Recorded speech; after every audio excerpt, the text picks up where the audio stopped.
When they reached the infirmary, Draco refused to let go of Harry, even for his Uncle Severus.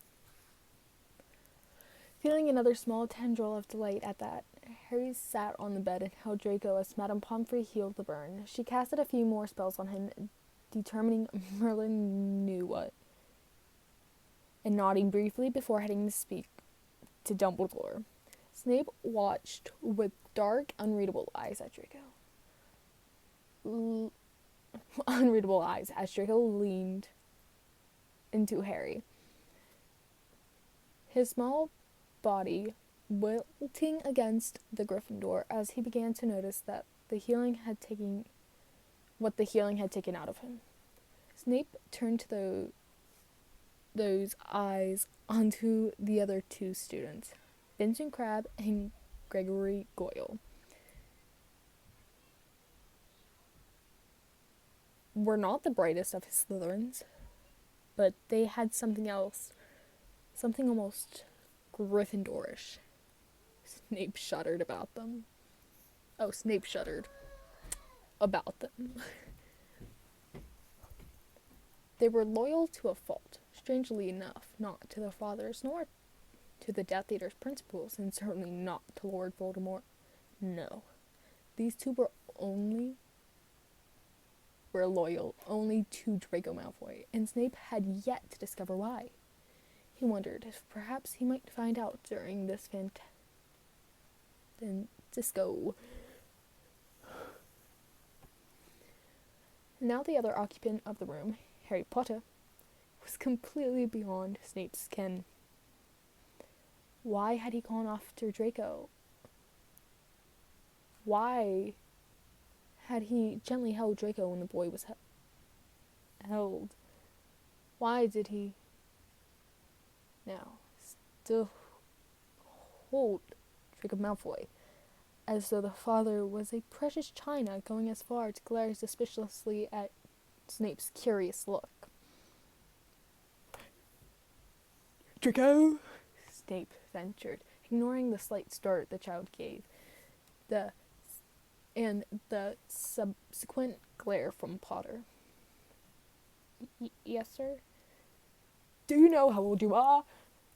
Draco's small blonde brows came together. I'm just 5, sir. You know that. You were at my birthday party. Of course. Snape nodded in agreement.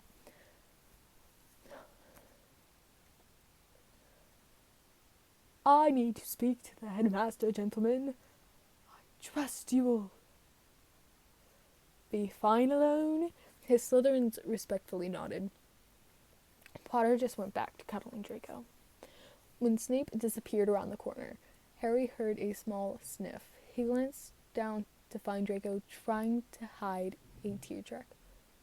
What's wrong, pet? Harry murmured. Drake sniffled again. I'm causing so much trouble, he whispered. Everyone has to talk about me. Mommy and Father are going to be so angry. No, they won't. Harry smiled. Greg caught his eye and shook his head solemnly. Harry frowned. Well, I'm not angry, at least.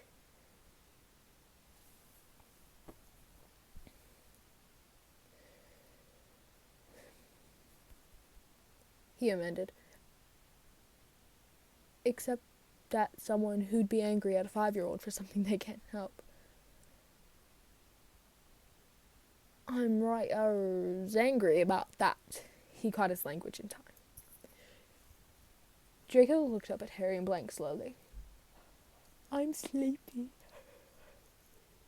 He yawned. Draco smiled. Harry smiled.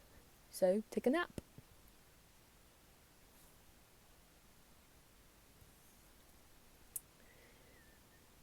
You won't go away? Draco sounded worried. Harry shook his head. No, pet. I'm staying right here. I'll be here when you wake up. Instead of lying on the bed, Draco curled up in Harry's arms and closed his eyes. In a few minutes, he was just sleeping peacefully. I forgot how small he was. Vince whispered, trying not to disturb the child. And how scared, Greg added. Scared? Harry asked, with a pinched look to his face. He was always scared, Greg sighed, knowing he brought on sharing hour this time. His folks were always yelling at him or punishing him.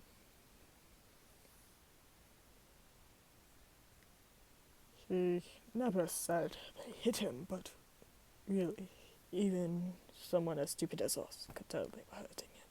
Vince rolled his eyes. You're not stupid, Harry protested. They looked at him wirily and in sync. Thanks, Gryffindor, but we know the only reason we've made it this far in school, and you're holding it. Greg smirked. You never gave up on us.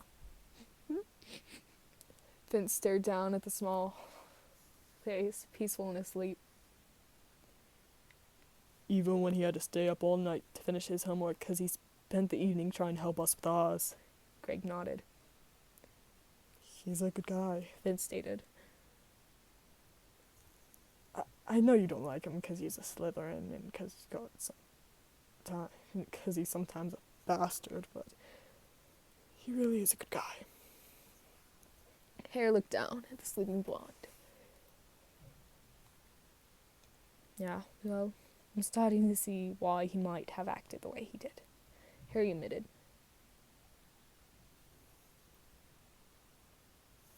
Would you give him another chance? Harry's head shot up at the hesitant question. Vince, shut up. Greg snapped. What? Vince protested. Draco's always going on about how everything would have been all right if Potter had just accepted him. He's totally obsessed with him. What? It can't hurt. Oh, I don't know. Greg snarled viciously. How about we give Potter more dirt on him? How about we set him up for fall? How about betraying our best friend's confidence? Like what you've already told him. I don't do any of that. Vince snarled back. Shush, you'll wake him up. Harry snapped. They fell quiet. I'm not going to use anything against him, especially what I learned while he's like this. He dragged a gentle figure over Draco's soft cheek. To be honest, I would very much like starting over again. I'm getting really tired of this bitter rival thing. Maybe you could save him. Crap. Greg exploded. What the hell? I feel so bad. I keep mixing up their voices.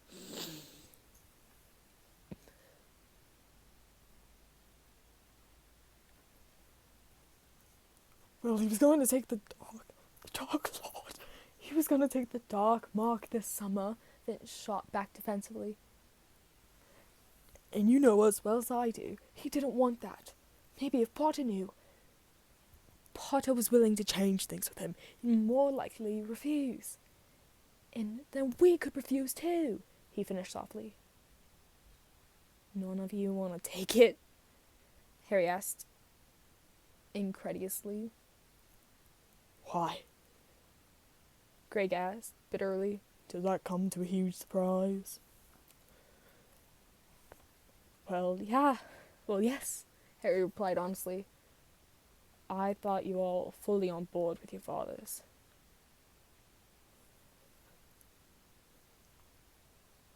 Just because we have their blood doesn't mean we have their brains, Vince argued. Or lack thereof. And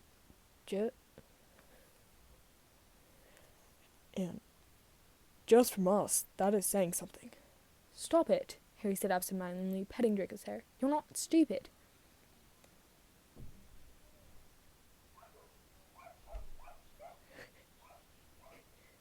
Greg and Vince exchanged grins.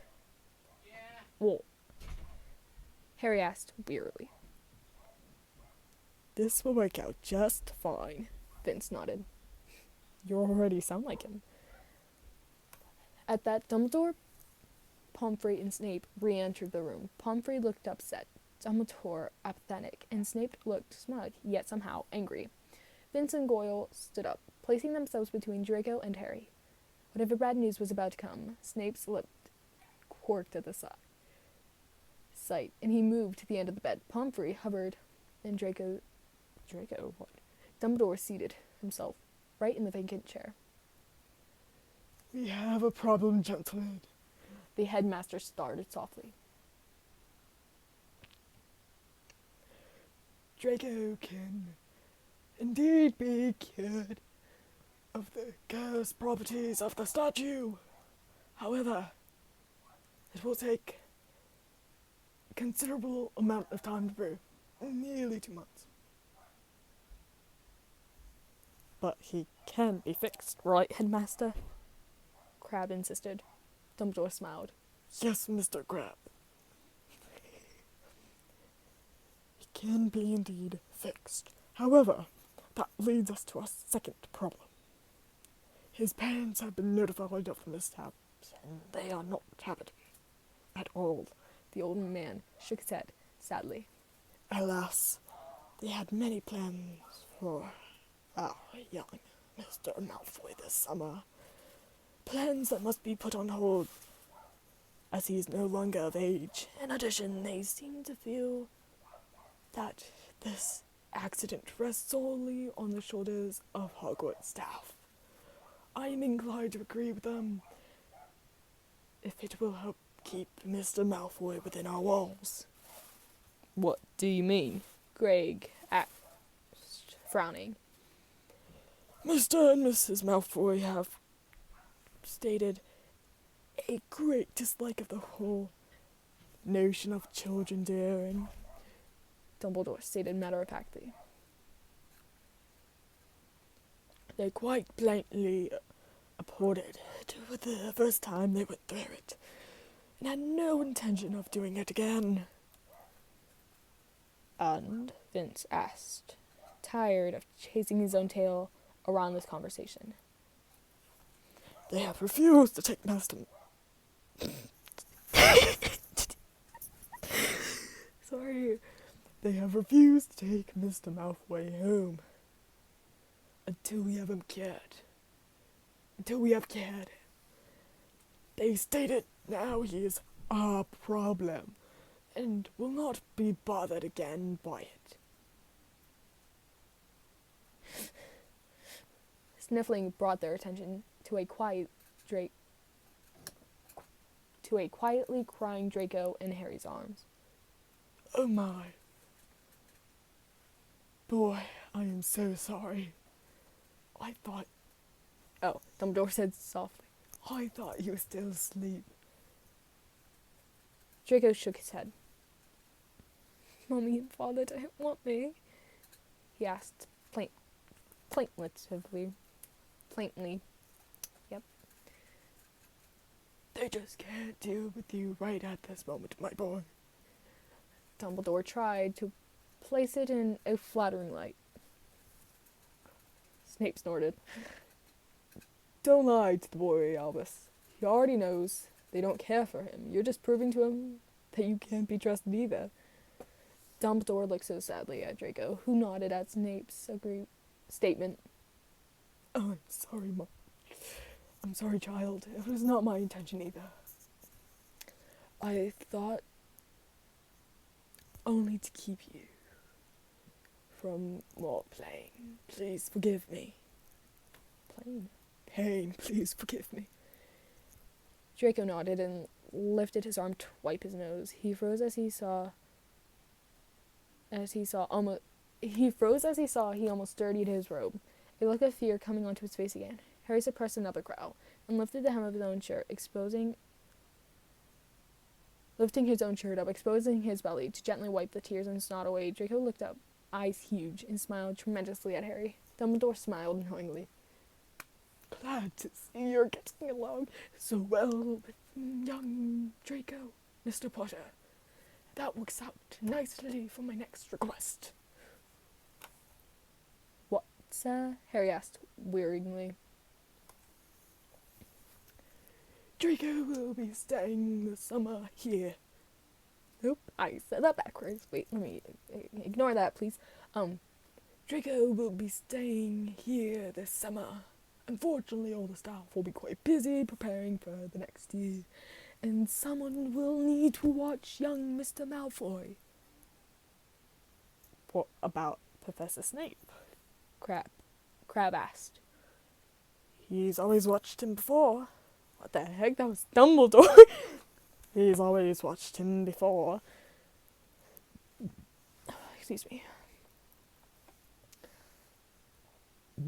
Excuse me. I'm really sorry. I am sorry.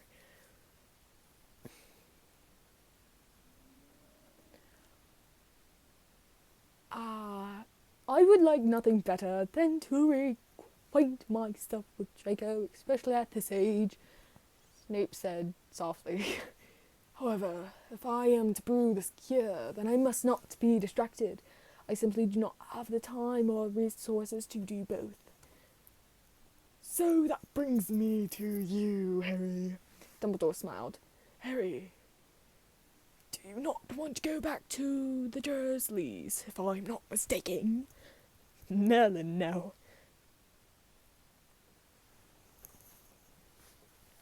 Harry replied vehemently.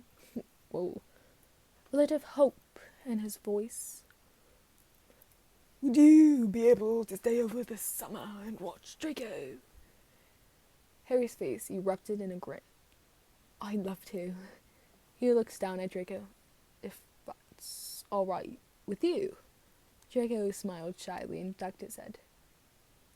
That would be fine, thank you, he whispered. Hey, hey! Vince engraved chorused. What about us? We're his best friends. I haven't asked your parents yet, Dumbledore warned with a small smile. But I'm sure arrangements could be made if they are agreeable.